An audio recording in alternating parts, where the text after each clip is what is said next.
Swastiastu, Rajeng, Rahayu, Yang Dewagus. Seperti biasa, kita akan menyampaikan video mengenai pitutur dan cerita-cerita dari buku-buku yang Titiang baca. Mungkin Titiang akan menyampaikan salah satu cerita yang sangat Titiang sukai. Iki cerita niki favorit di kalangan para Buddha di Tibet, di mana-mana, Thailand. Oke, langsung saja Titiang sampaikan. Jadi suatu hari wenten seseorang yang ke hutan, dan dia di hutan bertemu dengan singa, kemudian lari tunggang langgang dari hutan tersebut, dikejar oleh singa. Dia berlari seperti kita tahu bersama seberapa kuat seseorang itu larinya dibandingkan dengan singa.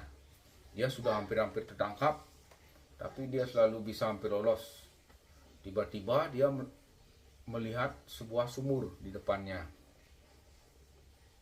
Tanpa pikir panjang, dia pun lompat meraih dahan yang ada di pinggir sumur tersebut, sehingga dia dalam posisi tergantung dalam sumur tersebut dengan memegang sebuah ranting pohon.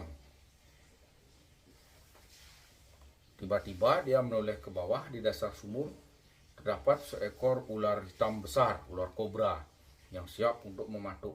Waduh, pikirnya, kalau aku lompat ke dalam sumur, aku pasti mati di patuk kobra. Sementara dia menoleh ke atas, itu singa ada di atasnya dan menggaruk-garuk dahan yang dia pegangi. Dia sudah tergantung di dahan tersebut. Mau melompat susah, naik ke atas ada harimau, ada singa, mau melompat ke bawah ada ular. Dan tiba-tiba dia melihat di dahan pohon yang dia pegang itu ada sarang lebah, dan meneteslah madu dari lebah tersebut. Nah, niki poinnya semeton. Intinya di sini, apa yang akan kita lakukan jika dalam keadaan seperti orang tersebut yang tergantung di atas ranting pohon? Apabila dia loncat ke bawah, dia akan mati dipatuk ular. Dia naik ke atas, dia akan dimakan singa. Begitupun apabila dia diam, dia tinggal menunggu dahan itu patah, karena dahan itu terus digaruk-garuk oleh singa tersebut. Nah, apa yang akan kita lakukan ketika kita dalam situasi seperti ini? Dan dari dahan yang dia pegang itu ada sarang lebah dengan madu menetes. Apa yang akan kita lakukan? Nah, niki, setiap orang pasti pernah mengalami situasi-situasi yang cukup mengerikan seperti di atas. Ketika kita terjepit, kita loncat, kita mati, ke atas mati. Nah, para Buddhis, para Buddha lebih senang untuk mengakhiri cerita tersebut dengan akhir yang seperti ini. Jadi yang coba sampaikan, mungkin semeton sareng sami silahkan, mau gimana, mau meloncat silahkan, mau naik silahkan, tapi para Buddhis itu akan lebih senang mengakhiri cerita itu dengan, jadi ketika ada madu menetes, ya udah, kita nikmati madu tersebut, kita nikmati madu kehidupan tersebut.